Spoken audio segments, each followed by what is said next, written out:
Mun kalian hoream beberes sok diberesan kusaha. Halo Besti, kembali lagi bersama Ibu Rai.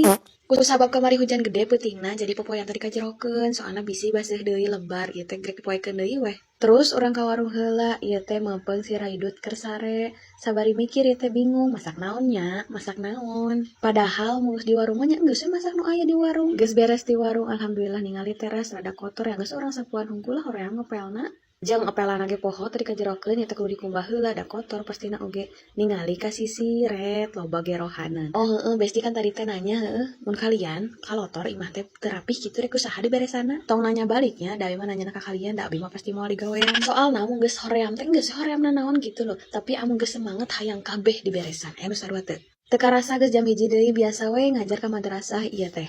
Tadi bawa budak mah soalnya sian rewel. Alhamdulillah ieu mah rada lobaan teu nu ngajina ieu teh kan maca Asmaul Husna. Nya kitu teh we anu merhatikeun aya nu henteu aya nu ngilu maca aya nu henteu. Ah sakitu we Besti nya. Bye.